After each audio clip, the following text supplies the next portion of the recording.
kay suunan ko ni kahaponon, aduna ko'y pangutana diha kaninyo. Kung ikaw mukaliwan nining kahaponon, asa kaha ka paingon? Buot na po nga imong pamalandungan igsuon. Kung ikaw mukalikod nining kalibutana karon nga kahaponon, asa kaha ang imong padungan? Dili siya madala o simpa ko lang ng mga pangutana. Tungod kay kini usak ka realidad. Sigurado nga mga matay gayon kita. Wala pa natong pahibaluan kung kanus-ak kita mamatay. Apan kini nga kamatuoran mao'y angay natong pamalandungan karon nakahaponon igsuon. Tungod kay anytime bisan unsang orasa moabot gayud si Mr. Kamatayon. Karon ang pangutana, kung moabot kanimo si Mr. Kamatayon o bubiya kagayon dining kahaponon, asa kaha paingon ang imong kalag? Usa ka subo nga pamalandungon apan usa usab kini kapahinumdom ngani kanato na una pa moabot kanato ang kamatayon, makapangandam na kita. Kaya nga naman, tungod kay ang pulong sa Ginoo nagsugid na kitang tanan nakasala o nahilayo sa Dios. Kung kamong ipasabot, kaayaw ang subok igsuon nga mutaliwan ka ni kalibutana nga diin wala dayon ka makasiguro kung asa ka paingon. Kitang tanan, ikaw o ako, kitang tanan nakasala. O ang Roma 6:23 nagsulti usab na ang bayad sa pagpakasala kamatayon. O ang Biblia nagsugid sa duha ka klase nga kamatayon. Ang una nga kamatayon, pwede ka pa nga makaikyas ni Nixon. Ang kamatayon sa imong pisikal nga lawas. Kitang tanan makasinati ni gawas lamang niadtong maabtan sa rapture o maabtan sa ikaduhang pagbalik sa Ginoo. Apan sigurado, samtang dili pa moabot ang rapture o ang ikaduhang pag-anhi sa anak sa Ginoo, makasinati gayud kita niining una nga kamatayon. Apan kining ikaduha nga kamatayon, pwede ka pa nga makaikyas niining igsuon.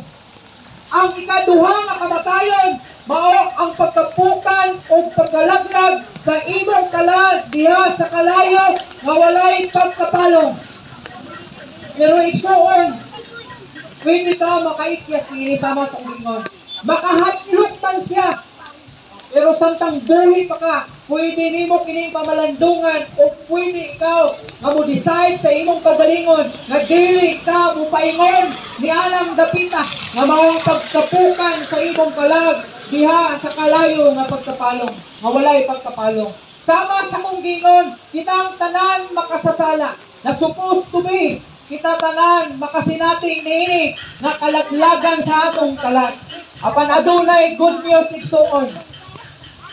Ang maayong balita, gihigog pa ka sa Ginoo. Ikaw, ako, kitang tanan, sikin sa kaman, o sa kamang klase nga tao, gihigog pa ka sa Ginoo. Kaping 2,000 na ka mga tungig ang milabay, gipadala sa Ginoo ang iyang bugtong anak nga mao si Jesucristo, aron ang tanan nga muto kaniya dili mamatay kun dili makabaton og kinabuhing walay katapusan.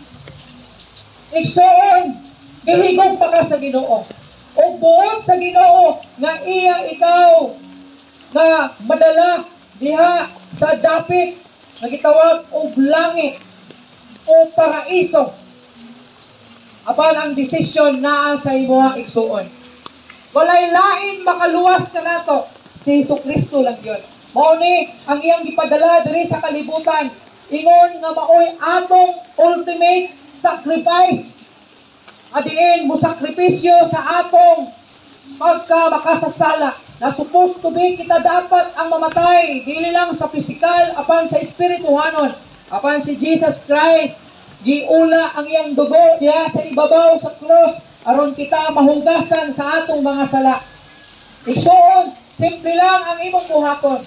tuuhan nimo si Jesucristo diha sa imong kinabuhi kay walay lain makaluwas kanimo. Dili ang imong pagkamaayong tao, ang imong pagkabuutan, ang imong pagkamanggihatagon, ang imong pagkamaabi-abihon, dili na makaluwas kanimo. Ang imong pagkareliyoso o palasimba, dili na makaluwas kanimo. Tungod kay walay lain makaluwas kanato si Jesucristo lang yun. Kining giisutan nako na mga pamatasan o kinaiya.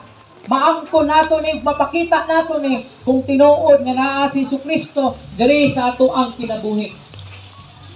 Usa igsuon, hagiton ko ikaw nga itugyan ang imong kinabuhi diha kang Ginoong Jesucristo. Ang pulong sa Ginoo nag-ingon sa Juan 14:6, ako ang dalan ug ang kamatuoran, walay makaadto sa akong amahan kundi pinaagi ka nako. Ang nagsulti niini mao si Jesucristo. Si Jesucristo lang yun ang dalan aron ikaw makapuyo dito sa langit o dito sa palasyo nga iyang giandam alang sa tanan nga motuo kaniya.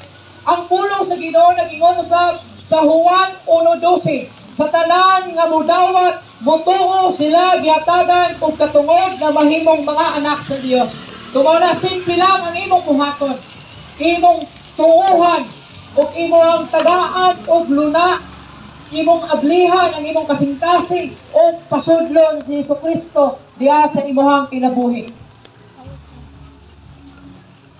O human ikaw namutong kaniya, hinulsuli ang imong mga sala. Kay ang pulong sa Ginoo nag-ingon sa unang Juan 1:9, akon ikaw maghinulsol sa imong sala, ang Dios magatuman o magpapas sa imong mga kasalanan.